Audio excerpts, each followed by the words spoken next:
Dear learners, welcome you all to e-learning platform. In week 9, you are going to learn a new poem, The Love Song of J. Alfred Prufrock, written by Thomas Stearns Eliot, or T.S. Eliot mostly known as. So this is the part 1 of 3. Okay, so other two parts you will learn in week 10 and 11. So in week 9 you will learn part 1 of the poem The Love Song of J. Alfred Prufrock. Me, Faisal Ahmed, as usual throughout the whole lecture with you. Faculty member, Department of English, World University of Bangladesh. Let's begin. So part 1 out of 3, The Love Song of J. Alfred Prufrock. The Love Song of J. Alfred Prufrock is today considered one of T.S. Eliot's most important contributions to modernism. The Love Song of J. Alfred Prufrock has been called by the academic literary critic Christopher Ricks one of the finest living critics and the co-editor of Eliot's poetry, the best first poem in the first volume of poems. It opened Eliot's debut collection, Prufrock and Other Observations, in 1917.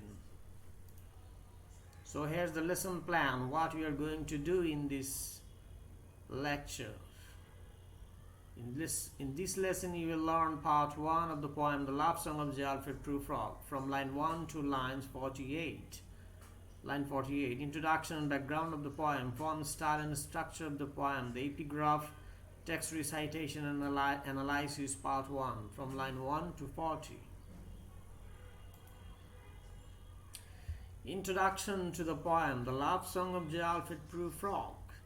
T.S. Eliot wrote The Love Song of J. Alfred Prufrock while he was still a student at Harvard University in his early 20s.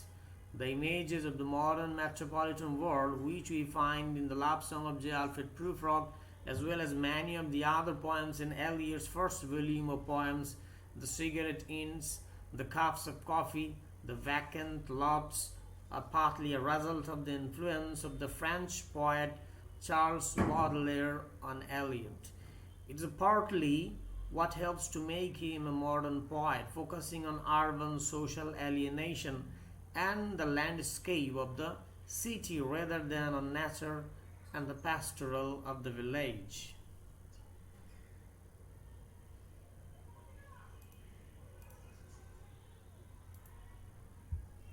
Background of the poem. T.S. Eliot wrote The Love Song of Alfred Prufrock while he was still a student at Harvard University. Already discussed this part. Eliot could speak French fluently, as the French verses included in his collected poems 1909 to 62 attest, and he even spent a short time in Paris after his master's at Harvard and before he came to England in 1914. His portrayal of modern urban life is heavily influenced by Baudelaire's depictions of 19th century Paris.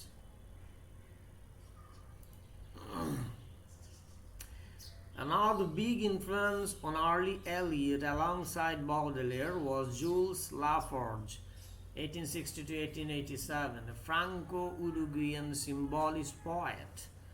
Eliot's early poetry leading up to and including Prufrock was heavily influenced by the French symbolists. In 1908, Eliot had read Arthur Symon's manifesto, The Symbolist Movement in Literature, 1899, which argued that the poet should go in search of the perfect symbol that would help to illuminate life. Poetry is talked up by Symonds as being almost a new religion. In Symonds' book, Eliot underlined the passages that address the method of one particular symbolist writer, Jules Laforgue. Form and structure of the poem, The Love Song of J. Alfred Prufrock. The Love Song of J. Alfred Prufrock, a dramatic monologue by T.S. Eliot is primarily written in free verse. This means that most of the lines do not follow a specific rhyme scheme or metrical pattern, but the poem is not without either. Eliot briefly uses various meters such as the common iambic pentameter and less common spondaic and trochaic feet. For example, in lines 73 and 74, the poet uses perfect iambic pentameter. The same can be said about the rhyme scheme. Although there is no perfect pattern, there are numerous couplets throughout the piece. This poem consists of around 140 lines divided into 20 stanzas. Epigraph in the love song of Alfred Prufrock. The epigraph of this poem, which is an introductory part before the beginning of the main part of the poem, is a 6-line quotation from Canto 27 of the Inferno, the narrative poem by the Renaissance Italian poet Dante Alighieri.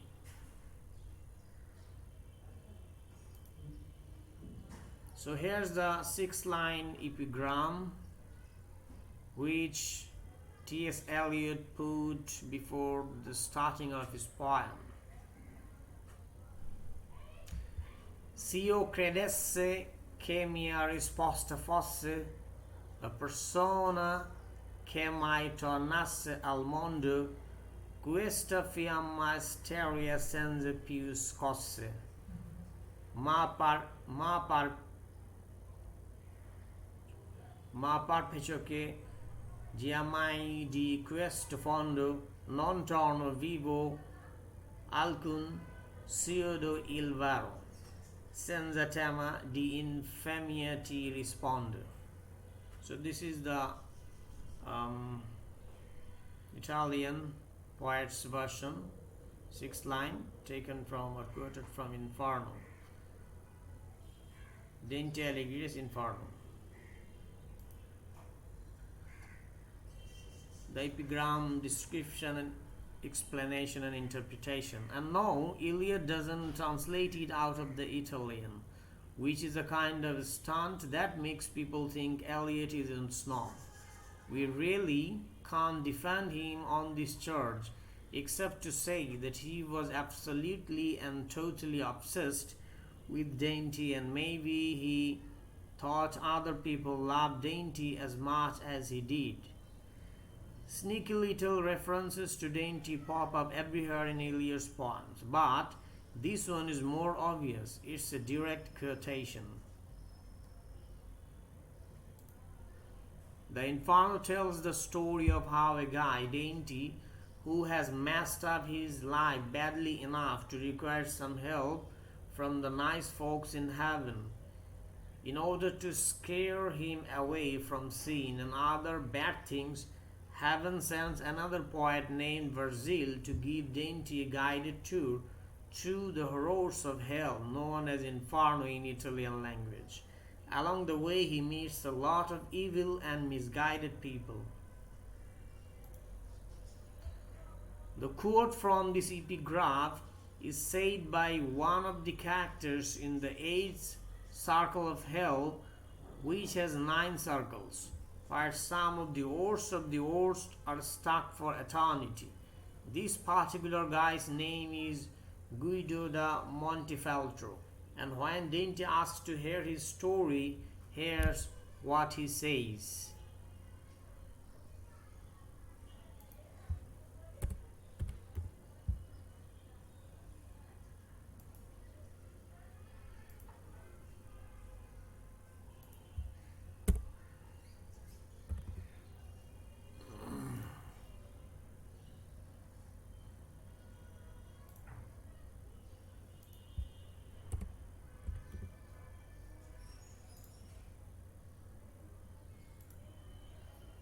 So here's the main text of the poem, and this is the whole poem consists of 140 lines. So in this part 1 in week 9 we will recite and analyze from line 1 to 40. Okay, let's begin. Stanza 1, line 1 to 3. Let us go, then you and I, when the evening is spread out against the sky, like a patient etherized upon a table. Line 4 to 7. Let us go through certain half-deserted streets, the muttering retreats of restless nights in one-night cheap hotels and sawdust restaurants with oyster shells. Stanza 1, line 8 to 12. Streets that follow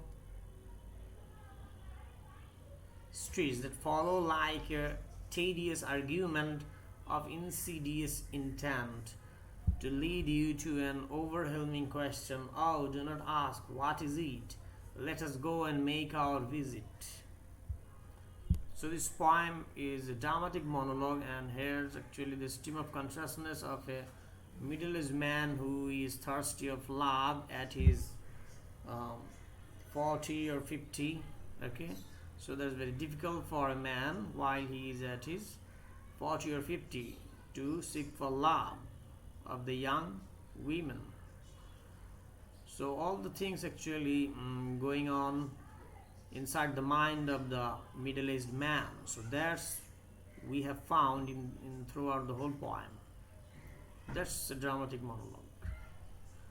We are the audience, silent audience, and here the speaker is the middle-aged man who narrates all the things what is going on in his mind.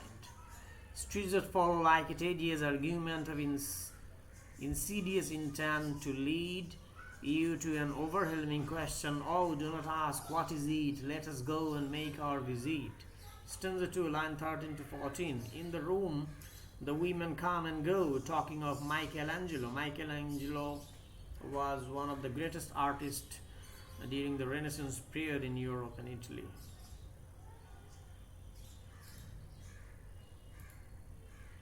Stanza 5, line 35 to 36. In the room, the women come and go.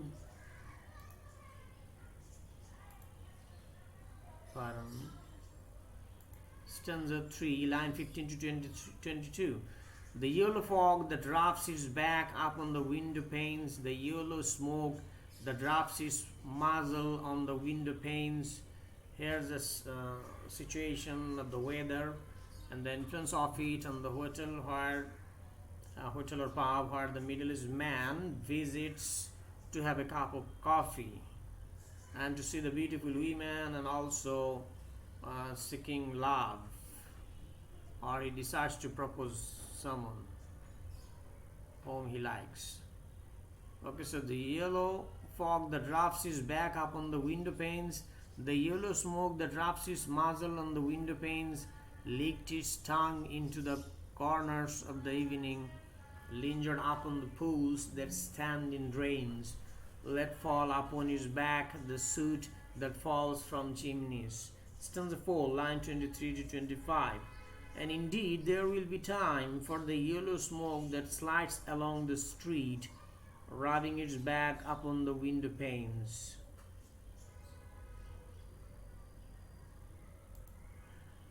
Stanza 4, line 26 to 34.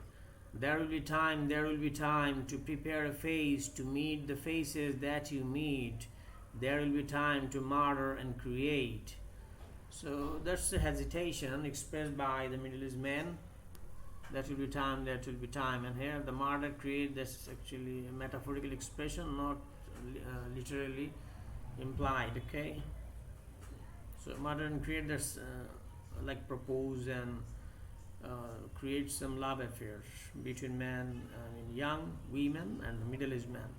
And time for all the works and days of hands that lift and drop a question on your plate. Time for you and time for me, and time yet for 100 indecisions, and for 100 visions and revisions before the taking of a toast and tea. So that expresses hesitation in the mind of a middle-aged man. Stanza 5, line 35 to 36. In the room, the women come and go, talking of Michelangelo, repeated here. Stanza 6, line 37 to 39. I mean, the aristocratic women or people talk about art and culture and also about famous people. So during the Renaissance era, the sophisticated, rich people talk about arts, culture. Stanza 6, line 37 to 39. And indeed there will be time to wonder, do I dare and do I dare? Time to turn back and descend the stair. Stanza 6, line 40 to 44. With a bald spot in the middle of my hair. That implies the middle age, or just near about old age. They will say how his hair is growing thin. My morning coat, my collar mounting firmly to the chin, my necktie rich and modest, but assorted by a simple pin. They will say, but how his arms and legs are thin. Stanza 6, line 45 to 48. Do I dare disturb the universe? In a minute there is time for decisions and revisions, which a minute will reverse. Stanza 6, line 40 to 44. With a bald spot in the middle of my hair, they will say how his hair is growing thin already. Ready?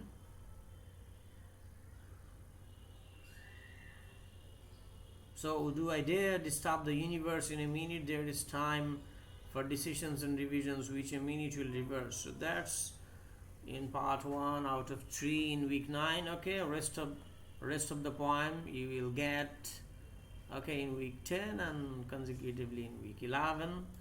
And that's the end of the lesson in week 9. Thank you very much for being with me throughout the whole lectures. Goodbye.